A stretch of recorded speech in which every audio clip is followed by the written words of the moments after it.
اللہ اکبر اللہ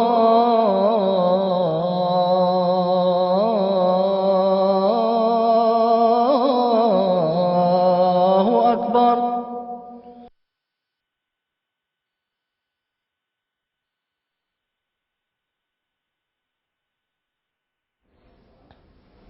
اعوذ باللہ من الشیطان الرجیم. بسم اللہ الرحمن الرحیم. ناظرین کرام، السلام علیکم ورحمۃ اللہ وبرکاتہ. پروگرام فقہی مسائل کے ساتھ ہم آپ کی خدمت میں حاضر ہیں. آپ کے سوالات جو ہمیں ای میل کے ذریعہ زیادہ تر نماز سے متعلقہ موصول ہوئے ہیں، انشاءاللہ ان کے جوابات آپ کی خدمت میں پیش کریں گے. ای میل اور ٹیکسٹ نمبر اس وقت آپ کو اسکرین پر نظر آ رہے ہیں، ان کے ذریعے آپ اپنے سوالات ہمیں بھجوا سکتے ہیں. ہمارے اس پینل میں شامل ہوتے ہیں گفتگو کے لیے مکرم و محترم مولانا ظہیر احمد خان صاحب یہاں لندن اسٹوڈیوز میں، اور ٹیلی فون لائن پر مکرم و محترم مولانا مبشر احمد کانو صاحب شریک گفتگو ہوں گے.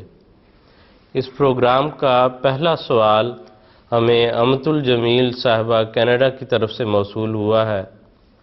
یہ میں پیش کرنا چاہوں گا مکرم محترم مولانا مبشر احمد کانو صاحب کی خدمت میں. کانو صاحب وہ یہ پوچھنا چاہتی ہیں کہ اگر ہم 4 رکعت والی نماز میں 2 رکعت کے بعد تشہد پر بیٹھنا بھول جائیں اور سیدھا تیسری رکعت کے لیے کھڑے ہو جائیں تو ایسی صورت میں کیا نماز دوبارہ شروع کرنی چاہیے یا جاری رکھنی چاہیے، یا اور کیا اس کی صورت ہو سکتی ہے؟ اس بارے میں حضرت رسول پاک صلی اللہ علیہ وسلم کے ارشادات میں اللہ تعالیٰ کے فضل سے کافی رہنمائی موجود ہے. حضرت مغیرہ بن شعبہ رضی اللہ عنہ کو بیان کرتے ہیں کہ رسول پاک صلی اللہ علیہ وسلم نے فرمایا، جو شخص 2 رکعت سے اٹھ جائے لیکن پورا کھڑا نہیں ہوا، ابھی اٹھنے کی کوشش کر رہا ہے اور اسے یاد آ جائے یا پچھلے اسے بتا دیں تو وہ بیٹھ جائے، تھوڑا سا حیات پڑھ لے، اور جو پوری طرح کھڑا ہو گیا ہو وہ نہ بیٹھے اور آخر میں سجدہ کر. یہ ابو داؤد اور ابن ماجہ میں حدیث پائی جاتی ہے. اسی طرح نسائی میں حدیث ہے کہ رسول پاک صلی اللہ علیہ وسلم نے ایک بار نماز پڑھائی، آپ دوسری رکعت پڑھنے کے بعد کھڑے ہو گئے. لوگوں نے سبحان اللہ کہا مگر آپ بیٹھے نہیں کیونکہ آپ کھڑے ہو چکے تھے. جب آپ نماز سے فارغ ہوئے تو سہو کے 2 سجدے کیے اور پھر سلام کیا. اسی طرح حضرت انس رضی اللہ عنہ کو بیان کرتے ہیں کہ رسول پاک صلی اللہ علیہ وسلم نے ایک بار دوسری رکعت میں کھڑے ہونے کے لیے حرکت کی. لوگوں کو اندازہ ہو گیا کہ حضور صلی اللہ علیہ وسلم کو سہو ہو گیا ہے اور حضور اتحیات میں بیٹھنے کی بجائے اٹھنے لگے. تو لوگوں نے سبحان اللہ کہا. آپ ابھی تک اٹھے نہیں تھے بلکہ اٹھنے کے لیے حرکت کی تھی، تو صحابہ کا سبحان اللہ سن کر آپ بیٹھ گئے اور پھر سجدہ سہو کیا. تو ان ارشادات اور احادیث سے پتہ چلتا ہے کہ اگر ایک انسان دوسری رکعت میں بیٹھنے کی بجائے سیدھا کھڑا ہو چکا ہو تو پھر وہ نماز جاری رکھے، واپس اتحیات میں نہ بیٹھے. لیکن اگر اس نے تھوڑی سی حرکت کی ہو اور اسے خود ہی یاد آ جائے یا پچھلے مقتدی بول پڑے تو پھر وہ نہ اٹھے، وہ بیٹھا رہے اور اتحیات پڑھے اور بعد میں سجدہ سہو کرے. کیونکہ رسول پاک صلی اللہ علیہ وسلم فرماتے ہیں لِكُلِّ سَهْوٍ سَجْدَتان. جب بھی نماز میں کسی انسان سے کوئی بھول چوک ہو تو وہ سہو کے لیے 2 سجدے کرے. جی ٹھیک ہے کانو صاحب، بہت شکریہ. ظہیر صاحب اگلا سوال یہ ہمیں کرم طاہر احمد صاحب سری لنکا کی طرف سے موصول ہوا ہے. یہ جامعہ کے اسٹوڈنٹ ہیں، انہوں نے اظہار کیا کہ ہم سب طلبہ بڑے شوق سے یہ پروگرام دیکھتے ہیں. سوال انہوں نے یہ پوچھا ہے، یہ کہتے ہیں کہ اگر کوئی شخص مسجد میں جائے، امام نماز پڑھا رہا ہے لیکن اس کی کوئی پچھلی نماز جو ہے اپنی پڑھنے والی رہتی ہے، مثلا وہ گیا عصر کے وقت ظہر رہتی ہے، تو کیا کرنا چاہیے؟ پہلے باجماعت نماز میں امام کے ساتھ شامل ہوں یا جو رہی ہوئی نماز ہے وہ پہلے ادا کریں؟ اسے پہلے اپنی رہی ہوئی نماز ادا کرنی ہوگی، پھر اس کے بعد وہ نماز میں شامل ہو سکتا ہے جو باجماعت نماز ہو رہی ہے. اس بارے میں جو طریق ہے وہ سیدنا حضرت مسلم موعود رضی اللہ تعالیٰ عنہ نے حضرت مسیح موعود علیہ الصلوۃ والسلام کا ارشاد یا فیصلہ یا فتویٰ روایت کیا ہے، اور اس میں واضح طور پر حضرت مسلم موعود رضی اللہ تعالیٰ عنہ فرماتے ہیں کہ میں نے خود حضرت مسیح موعود علیہ الصلوۃ والسلام سے یہ سنا کہ حضور نے فرمایا کہ اگر نمازیں جمع ہو رہی ہوں یا نماز کسی کی پہلے رہتی ہو اور وہ مسجد میں اس صورت میں آئے کہ دوسری نماز کی جماعت ہو رہی ہے، تو پہلے وہ اس نماز کو ادا کرے گا جو اس کی رہتی ہے. مثال کے طور جیسے آپ نے مثال دی کہ وہ اگر عصر کی نماز ہو رہی ہے اور اس کی ظہر کی رہتی ہے تو پہلے وہ ظہر کی نماز پڑھے گا اور پھر وہ عصر کی نماز کی جماعت میں شامل ہوگا. اسی طرح اگر اس کی مغرب کی نماز رہتی ہے اور عشاء کی نماز پہ وہ آیا ہے یا عشاء کی نماز ہو رہی ہے تو پہلے وہ مغرب کی ادا کرے گا، پھر وہ عشاء میں شامل ہوگا. لیکن یہاں پہ ایک چھوٹی سی وضاحت بھی ضروری ہے کہ اگر مثال کے طور پہ نمازیں جمع ہو رہی ہیں اور اسے پتہ نہیں ہے، اگر اسے پتہ نہیں چلتا تو پھر وہ جو نماز باجماعت ہو رہی ہے اس میں وہ شامل ہو جائے. مثال کے طور پہ اگر ظہر کے وقت میں ظہر عصر جمع ہو رہی ہیں اور اس نے سمجھا کہ ظہر ہو رہی ہے تو وہ اس میں شامل ہو جائے گا. بعد میں اسے پتہ چلا کہ اس کی یہ تو عصر تھی تو بعد میں وہ ظہر کی نماز پڑھ لے گا. اسی طرح اس صورت میں اس کی وہ عصر کی نماز ہو گئی ہے امام کے ساتھ. جی امام کے ساتھ، کیونکہ امام کی نیت مقتدی کی نیت ہوتی ہے، تو اس لیے اس کی تو نماز عصر کی ہوگی اور ظہر کی وہ بعد میں پڑھ لے گا. یہ تو مجبوری ہے کیونکہ اسے پتہ ہی نہیں تھا. اسی طرح وہ مغرب کی نماز کے وقت مغرب اور عشاء کی جمع ہو رہی ہیں، تو جب وہ آیا تو اس نے سمجھا کہ مغرب کی ہو رہی ہے تو اس شامل ہو گیا، لیکن بعد میں اسے پتہ چلا کہ عشاء کی تھی تو بعد میں وہ مغرب کی ادا کر لے گا کیونکہ امام کے ساتھ اس کی عشاء کی ہوگی. لیکن یہ اس صورت میں ہے جب اس کو پتہ نہ چلے. لیکن اگر پتہ چل جائے، مثال کے طور پہ آیا تو لوگ نماز پڑھ رہے تھے تو اس کا مطلب ہے کہ ایک نماز مغرب کی ہو چکی ہے، اس لیے وہ پہلے مغرب کی نماز پڑھے گا پھر عشاء میں شامل ہوگا. جی ٹھیک ہے، بہت شکریہ. خالصہ مشہود بٹ صاحب لندن سے پوچھنا چاہتے ہیں کہ سنت موقدہ اور غیر موقدہ کی ادائیگی کے طریق میں کوئی فرق ہے؟ ان کی قرات کے لحاظ سے یا ان کے ادا کرنے کے طریقہ کار میں کسی بھی لحاظ سے کوئی فرق پایا جاتا ہے؟ جب یہ سوال آپ کا مجھے موصول ہوا تو میں نے تحقیق کی ہے. تاحال مجھے سنتوں کی ادائیگی کے طریق میں باہم خواہ وہ سنت موقدہ ہو یا غیر موقدہ ہو کوئی فرق نہیں مل سکا. جی ٹھیک ہے. جیسا ہارون احمد صاحب ناروے سے انہوں نے پوچھا ہم سے، یہ کہتے ہیں کہ اگر نماز کے دوران پیچھے کسی ہنگامے کی آواز سنائی دے، ایسا محسوس ہو، تو کیا ایسی حالت میں نماز توڑی جا سکتی ہے؟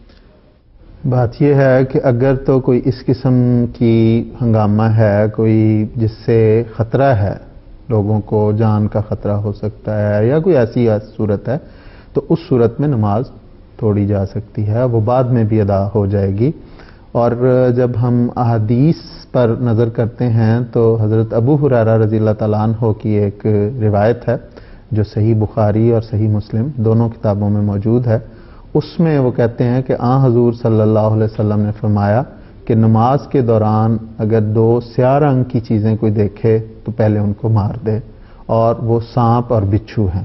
تو اس سے اندازہ ہوا کہ عملے سالے اس وقت یہ ہے کہ ایک نقصان پہنچانے والی چیز بچھو اور سانپ ایسا ہے، اگر وہ نماز پڑھتا رہتا ہے اور اس کو ڈس جاتے ہیں تو اس کی جان کو خطرہ ہو سکتا ہے، اس کے لیے تکلیف کا باعث ہو سکتا ہے. اس لیے اس کو مارنے کی حضور نے اجازت فرمائی. اسی طرح اس لیے ان حضور صلی اللہ علیہ وسلم کے اس ارشاد کو سامنے رکھتے ہوئے جب ہم اس سوال پہ غور کرتے ہیں تو کوئی ایسا اگر ہے جس پہ امام یہ سمجھتا ہے کہ کوئی ایسا پیچھے ہنگامہ ہو گیا جس میں نماز کو قائم رکھنے سے نقصان ہو سکتا ہے تو نماز کو ختم کر سکتا ہے، نماز بعد میں بھی ادا ہو سکتی ہے۔ اس وقت عملے سالے تو یہی ہے کہ نقصان سے بچا جائے اور دوسروں کو نقصان سے بچایا جائے۔ اس کی ایک چھوٹی سی مثال یہاں پہ بھی ہے جو بعض اوقات عملے سالے کی ضمن میں مفسرین نے بھی، محدثین نے بھی، فقہا نے بھی دی ہے کہ ایک شخص نماز پڑھ رہا ہے اور وہ اسے محسوس ہوتا ہے کہ ایک سامنے بچہ ہے کھیل رہا، اس کو کوئی جانور یا نقصان پہنچا رہا ہے یا وہ چلتے چلتے کنویں میں گر جائے گا، تو اس وقت اس کا نماز کو قائم رکھنا عمل سالے نہیں ہے، بلکہ اس وقت اسے چاہیے کہ اس بچے کی جان بچائے، اس کو نقصان پہنچانے سے بچائے۔ تو یہ ساری باتیں جو ہیں یہ اس بات پہ دلیل ہیں کہ امام فیصلہ کر کے اس کو ختم کر سکتا ہے۔ جی ٹھیک، بہت شکریہ۔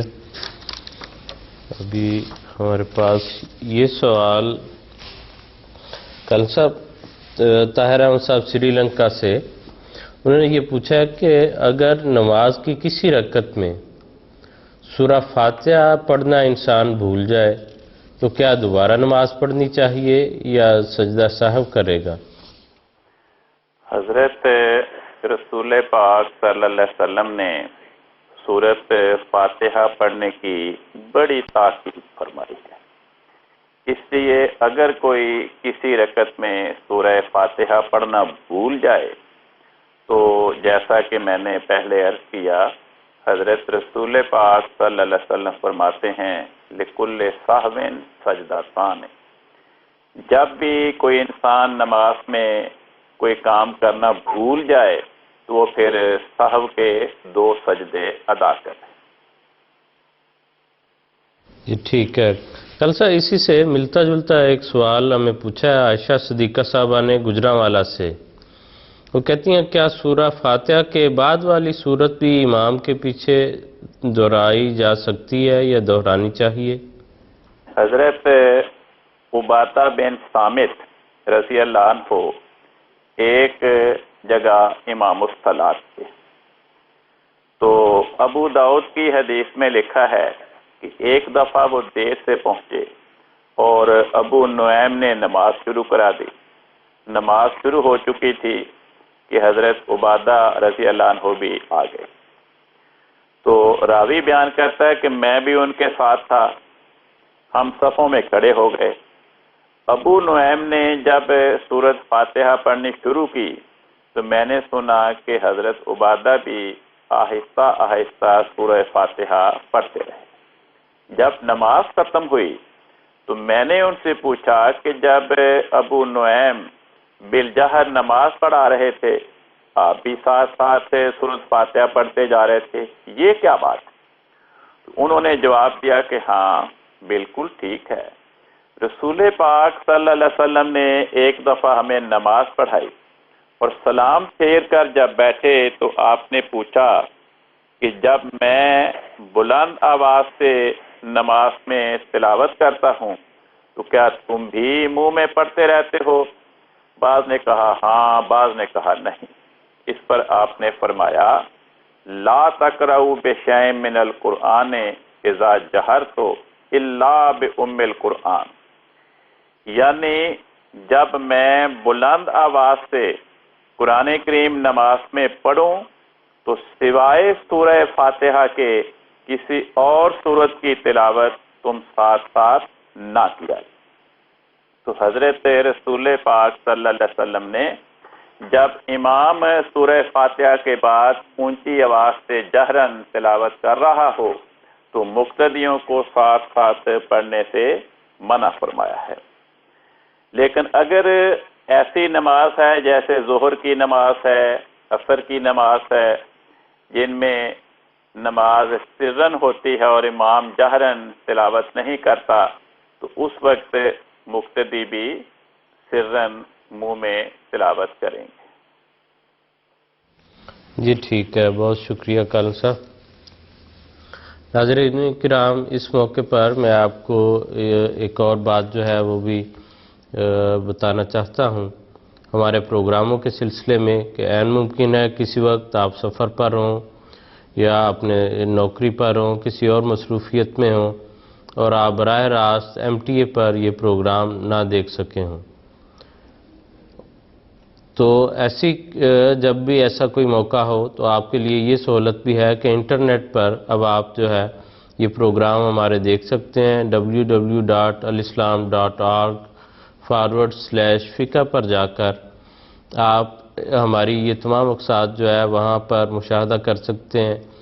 اسی طرح جو YouTube ہے اس پر بھی جا کے آپ ان تمام پروگراموں کو دیکھ سکتے ہیں، اور بعض دفعہ ہوتا ہے انسان کو اپنے ایک ہی سوال کے جواب کو دہرا کر سننے کی ضرورت پڑتی ہے یا وہ نوٹ کرنا چاہتا ہے، تو اپنی سہولت سے جس مقصد کے لیے بھی آپ استعمال کرنا چاہیں یہ چیزیں اللہ تعالیٰ کے فضل سے انٹرنیٹ پر بھی اب آپ کو مہیا ہوں گی۔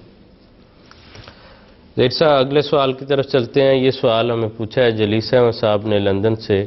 وہ کہتے ہیں کیا انسان اپنے گھر میں قبلے کی طرف پاؤں کر کے سو سکتا ہے؟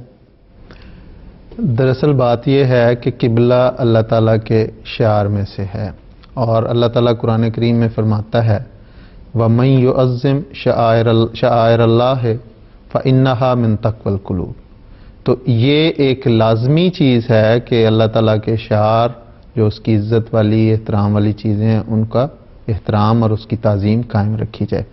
اس لیے جو آپ نے ابھی آیت پڑھی کہ جو بھی اللہ تعالیٰ کے شعار کی تعظیم کرتا ہے، عزت کرتا ہے، اللہ تعالیٰ تو یہ دلوں کی مضبوطی تقوی میں سے بات ہے۔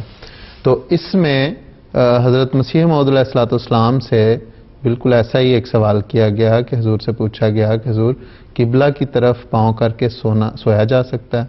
تو حضور نے فرمایا کہ یہ ناجائز ہے کیونکہ تعظیم کے خلاف ہے۔ تو وہی بات جو قرآن کریم نے بیان کی اسی سے حضرت مسیح موعود علیہ السلام کا اسی طرف اشارہ، اسی سے استدلال کہ چونکہ یہ تعظیم کے خلاف ہے اور قبلہ کی تعظیم لازمی ہے اس لیے اس طرف پاؤں کرنا جائز نہیں ہے۔ جی ٹھیک ہے، بہت شکریہ۔ کلسا امت القیوم صبا صاحبہ جرمنی سے، انہوں نے یہ سوال پوچھا ہے کہ کیا نہاتے ہوئے انسان باتھ روم وغیرہ میں مسنون دعائیں یا درود شریف وغیرہ پڑھ سکتا ہے؟ حضرت عائشہ رضی اللہ عنہا بیان کرتی ہیں کہ رسول پاک صلی اللہ علیہ وسلم جب غسل جنابت فرماتے تھے تو سب سے پہلے اپنے ہاتھ دھوتے، پھر استنجا کرتے، پھر وضو کرتے اور پھر اپنے سر پہ پانی ڈالتے اور اس کے بعد پورے جسم پہ پانی ڈال کر غسل فرماتے تھے۔ اور وضو کے بارے میں حضرت عمر رضی اللہ عنہ بیان کرتے ہیں کہ حضرت رسول پاک صلی اللہ علیہ وسلم نے فرمایا کہ جو انسان وضو کرے اور وضو کرنے کے بعد کہے اشہد ان لا الہ الا اللہ وحدہ لا شریک لہ واشہد ان محمدا عبدہ ورسولہ اللہم اجعلنی من التوابین واجعلنی من المتطہرین، تو فرمایا اس انسان کے لیے جنت کے 8 دروازے کھولے جاتے ہیں، جس دروازے سے چاہے جنت میں داخل ہو جائے۔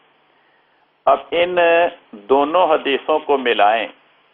پہلی حدیث جس میں حضرت عائشہ رضی اللہ عنہا نے حضرت رسول پاک صلی اللہ علیہ وسلم کے غسل کا طریق بیان فرمایا، وہ بخاری شریف اور مسلم شریف میں پائی جاتی ہے۔ اور یہ جو حضرت عمر رضی اللہ عنہ نے رسول پاک صلی اللہ علیہ وسلم کا ارشاد سنایا امت کے افراد کو، یہ ترمذی میں پایا جاتا ہے۔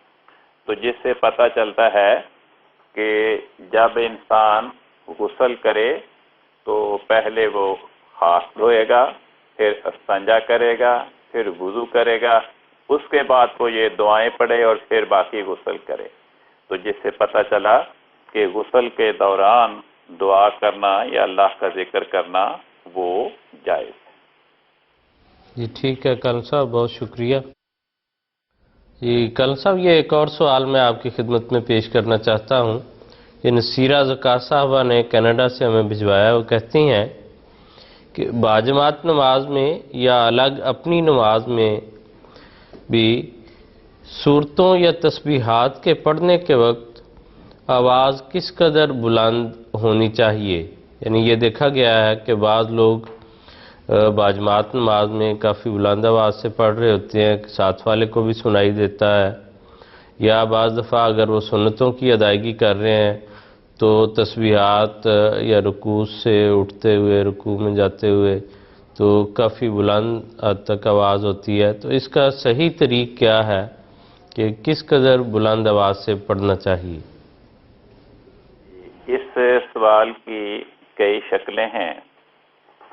اگر باجماعت نماز میں کوئی انسان امامت کی ذمہ داری ادا کر رہا ہے تو امام کے لیے ضروری ہے کہ مقتدیوں اور حاضرین کی تعداد کے مطابق جس قدر اسے توفیق ہے بلند آواز سے سورہ فاتحہ پڑھے اور اس کے بعد کوئی سورت یا آیات کی بلند آواز سے تلاوت کرے جہاں تک ممکن ہو اس کے پیچھے اس کی ابتدا میں نماز ادا کرنے والے نمازی سورت فاتحہ اور آیات کی تلاوت کی آواز کو سن سکے.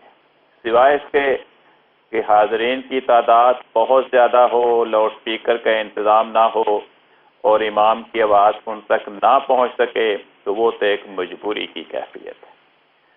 اور اگر باجماعت نماز ہو رہی ہو تو مقتدی انہیں بلند آواز سے پڑھنے سے منع فرمایا، جیسا کہ ابھی میں نے گزشتہ ایک سوال کے جواب میں حدیث پیش کی تھی کہ رسول پاک صلی اللہ علیہ وسلم نے فرمایا کہ سوائے سورت فاتحہ کے جب میں کوئی اور آیات پڑھوں تو تم آیات منہ میں نہ پڑھا کرو. تو منہ میں بھی آیات پڑھنے سے منع فرمایا. تو اسی طرح اگر مقتدی امام کے پیچھے پیچھے بلند آواز سے پڑھنا شروع کر دے تو وہ درست نہیں. باقی رہ گئی یہ بات کہ بعض مقتدی پڑھتے وہ دل میں ہیں، منہ میں پڑھتے ہیں، لیکن ان کا انداز ہی ایسا ہوتا ہے کہ ساتھ والے دائیں بائیں دو تین نمازیوں کو ان کی آواز سنی جاتی ہے، تو وہ تو ان کی ایک خلقی اور فطری مجبوری ہے، اس پہ کوئی فتویٰ عائد نہیں کیا جا سکتا. اگر کوئی انسان تنہا نماز پڑھ رہا ہے تو اسے بھی اگر تو گھر میں پڑھ رہا ہے اور کوئی نہیں تو پھر تو اور بات ہے، ورنہ اگر وہ مسجد میں تنہا نماز پڑھ رہا ہے یا تسبیحات پڑھ رہا ہے یا دعائیں کر رہا ہے یا تلاوت قرآن پاک کر رہا ہے تو اسے بلند آواز سے نہیں کرنی چاہیے تا مسجد میں موجود دوسرے نمازیوں اور ذکر و اذکار میں مصروف افراد کی توجہ میں خلل پیدا نہ ہو. چنانچہ ایک حدیث میں لکھا ہے کہ حضرت رسول پاک صلی اللہ علیہ وسلم نے مسجد میں اعتکاف فرمایا. اعتکاف کے دوران آپ نے دیکھا کہ بعض افراد اونچی آواز سے تلاوت قرآن پاک کر رہے ہیں. اس پر آپ نے اپنے خیمے کا پردہ ہٹا کر فرمایا، اے لوگو، تم میں سے ہر ایک شخص اپنے خدا سے سرگوشی کر رہا ہے، اس لیے تم ایک دوسرے کو تکلیف مت دو اور نہ ہی نماز میں یا قرآن مجید پڑھتے ہوئے ایک دوسرے کے مقابل پر اونچی آواز سے قرات کرو. اگر تو یہ حدیث ابو داؤد میں درج ہے. اس میں جو فکرہ ہے کہ ایک دوسرے کے مقابل پر اونچی آواز سے قرات نہ کرو، اس سے یہ استنباط کیا جا سکتا ہے اگر مسجد میں کوئی نمازی ہے اور وہ اکیلا ہی ہے، مسجد خالی ہے، یا گھر میں وہ اکیلا ہی نماز پڑھ رہا ہے اور کوئی نہیں ہے، تو اگر بے شک تھوڑا سا اونچی آواز سے قرآن مجید پڑھ لے یا نماز میں بھی ذرا بلند آواز سے پڑھ لے تو اس کے جواز کا فتویٰ دیا جا سکتا ہے۔ جی ٹھیک ہے کل صاحب، بہت شکریہ، بہت تفصیل کے ساتھ آپ نے وضاحت سے جتنی اس کی صورتیں تھیں وہ سب بیان فرما دی ہیں۔ اور مکرمہ نصیرہ کا صاحبہ، امید ہے کہ آپ کو اپنے سوال کا جواب مکمل طور پر مل گیا ہوگا۔ اگر یہی بات تھی، یہی آپ پوچھنا چاہتی تھیں تو بہت بہتر ہے۔ اگر کوئی بات آپ سمجھتی ہیں کہ رہ گئی ہے تو آپ دوبارہ بھی ہمیں لکھ کر وہ پوچھ سکتی ہیں، ہم انشاءاللہ اس کو شامل کر لیں گے۔ زید صاحب، یہ سوال ہمیں موصول ہوا ہے، مشرف ہے صاحب لندن سے پوچھنا چاہتے ہیں۔ وہ کہتے ہیں اگر ایک مسجد میں ایک نماز باجماعت ہو چکی ہے ایک وقت میں، کیا وہی نماز دوبارہ اسی مسجد میں باجماعت ادا کی جا سکتی ہے؟ حدیث میں آتا ہے کہ حضور صلی اللہ علیہ وسلم ایک موقع پہ نماز پڑھا چکے تو ایک شخص مسجد میں آیا تو حضور صلی اللہ علیہ وسلم نے وہاں موجود صحابہ سے پوچھا کہ تم میں سے کون ہے جو اس کے ساتھ تجارت کرے، یعنی اس کے ساتھ نماز باجماعت پڑھ لے۔ تو ایک شخص اٹھا اور اس نے اس شخص کے ساتھ نماز باجماعت ادا کی۔ محدثین شارحین نے لکھا ہے کہ وہ حضرت ابو بکر صدیق رضی اللہ تعالیٰ عنہ تھے، جو حضور صلی اللہ علیہ وسلم کے اس ارشاد پہ اٹھے اور انہوں نے کہا کہ حضور میں ان کے ساتھ، اس شخص کے ساتھ نماز دوبارہ پڑھنے کو تیار ہوں۔ تو یہ بات واضح کرتی ہے کہ اگر ضرورت کوئی پڑے تو دوبارہ، اگر جماعت ہو چکی ہے تو دوبارہ نماز ہو سکتی ہے۔ چنانچہ حضرت مسیح موعود علیہ السلام کی خدمت میں یہ سوال پوچھا گیا، آپ سے عرض کی گئی کہ حضور اگر جماعت ایک جگہ ہو چکی ہو اور اسی مسجد میں دوبارہ جماعت کی ضرورت پڑے تو کیا ہو سکتی ہے؟ تو حضور نے فرمایا کہ حسب ضرورت دوبارہ جماعت ہو سکتی ہے، اس میں کوئی حرج کی بات نہیں۔ تو یہ تو ہے ایک واضح اس صورت میں کہ جہاں پہ ضرورت ہے، لیکن ان ارشادات سے یہ قطعاً مطلب نہیں نکلتا، اور ائمہ فقہاء نے بڑی وضاحت کے ساتھ یہ بیان کیا ہے کہ ضرورت اگر ہے تو پھر ایسا ہو سکتا ہے، لیکن صرف اس بنا پہ سستی کیے رکھنا کہ اچھا بعد میں جا کے کسی کے ساتھ مل کے دوسری جماعت کر لیں گے، تو اس کی اجازت نہیں ہے۔ چنانچہ سیدنا حضرت مسلم رضی اللہ تعالیٰ عنہ سے بھی یہ سوال پوچھا گیا تو آپ نے بھی یہی جواب دیا کہ جس طرح حدیث میں آتا ہے، حضرت مسیح موعود علیہ السلام نے بیان کیا۔ تو ساتھ حضور نے یہ بھی وضاحت کی ہے کہ اگر سستی کی بنا پہ ہو تو اس کو اگر اجازت دی جائے تو پھر جو اصل غرض ہے نماز باجماعت کی وہ ختم ہو جاتی ہے، لوگ اپنے گھروں میں بیٹھے رہیں گے اور سوچیں گے کہ اچھا بعد میں جا کے کسی کے ساتھ شامل ہو کے نماز ادا کر لیں، تو یہ بات درست نہیں ہے۔ اس لیے فتویٰ یہی ہے کہ ضرورت اگر ہو تو پھر ایسا ہو سکتا ہے، لیکن بغیر ضرورت کے سستی کی وجہ سے، اپنی ایک کمزوری کی وجہ سے نماز میں شامل نہ ہونا یہ درست بات نہیں۔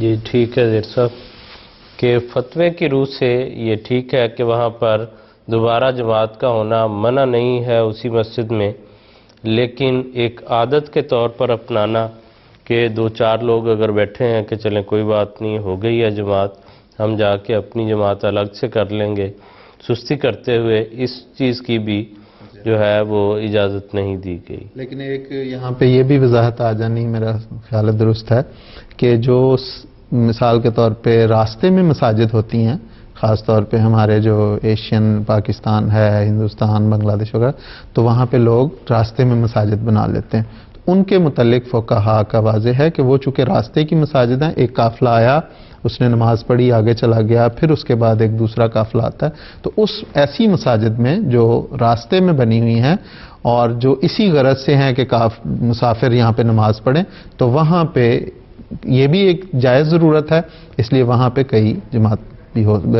کئی دفعہ بھی نماز باجماعت ہو سکتی ہے کہ ایک قافلہ آیا، اس نے پڑھی اور آگے چلا گیا، پھر دوسرا آیا تو اس نے پڑھی۔ جی ٹھیک ہے، بالکل جی۔ لیکن اس کے ساتھ یہ بھی وضاحت ضروری ہے کہ محلے کی جو مساجد ہیں یا محلے کی جو مسجد ہوتی ہے، وہاں کی جو انتظامیہ یا وہاں کے جو امام ہیں ان کی اجازت سے دوسری جماعت ہو سکتی ہے۔ حضور صلی اللہ علیہ وسلم چونکہ مسجد نبوی کے امام تھے، آپ وہاں کے منتظم تھے، اس لیے حضور نے وہ اجازت دی اور وہ جماعت ہوئی۔ تو اسی طرح حضرت خلیفۃ المسیح اول رضی اللہ تعالیٰ عنہ کے زمانے میں بھی کچھ حالات قادیان کے خوف کی حالت تھی، تو کچھ خدام ڈیوٹی پہ ہوتے تھے نماز کے دوران، تو اس موقع پہ حضرت خلیفۃ مسیح اول رضی اللہ تعالیٰ عنہ نے انہیں اجازت دی کہ وہ نماز کے بعد اپنی الگ جماعت کر لیں۔ تو یہ اس قسم کی جو بزرگوں کی حضور صلی اللہ علیہ وسلم کی، حضرت خلیفۃ مسیح اول کی جو وضاحتیں ملتی ہیں، اس سے یہ پتہ چلتا ہے کہ یہ وہاں کی محلے کی انتظامیہ یا محلے کے جو امام یا منظم ہیں، ان کی اجازت سے دوسری جماعت ہو سکتی ہے۔ اور اس میں حکمت یہ ہے تاکہ کوئی اپنی 1.5 اینٹ کی مسجد نہ بنا لے، لوگوں میں انتشار نہ پیدا ہو، کہ مثال کے طور پہ ایک امام کے پیچھے نماز پڑھنا کو پسند نہیں کرتا، تو اپنے 4-5 لوگوں کی الگ گروپ بنا کے بعد میں وہ نماز پڑھے، تو یہ ایک انتشار پیدا کرنے والی بات ہے۔ اس لیے یہ بات اس کے ساتھ وضاحتاً ضروری ہے کہ وہ وہاں کی انتظامیہ اور محلے کے منظم کی اجازت سے ایسا ہو سکتا ہے۔ جی ٹھیک ہے، بالکل جی۔ یہ بھی اچھا ہے کہ اس صورت سے یا اس اینگل سے بھی اس بات کی وضاحت ہو گئی ہے کہ دوبارہ نہیں، اس سے زیادہ مرتبہ بھی جو ہے وہ ہو سکتی ہے اگر ایسی جائز ضرورت ہو تو۔ ناظرین کرام، آج کے ہمارے اس پروگرام کا وقت اختتام کو پہنچ رہا ہے۔ اگلے ہفتے انشاءاللہ دوبارہ ملاقات ہوگی۔ ای میل ایڈریس اور ٹیکسٹ نمبر آپ کو اسکرین پر دکھائی دے رہا ہے۔ اسی طرح انٹرنیٹ پر یہ پروگرام جو ہمارے ہو چکے ہیں اب تک جتنی بھی قسطیں، وہ بھی دیکھنے کے لیے آپ کو انٹرنیٹ پر موجود ایڈریس جو ہیں وہ بھی اسکرین پر دکھائی دے رہے ہیں۔ ان سے استفادہ کرتے ہوئے آپ جب چاہیں یہ پروگرام دیکھ سکتے ہیں۔ اگلے ہفتے تک کے لیے اجازت دیجیے، انشاءاللہ دوبارہ ملاقات ہوگی۔ السلام علیکم ورحمۃ اللہ وبرکاتہ۔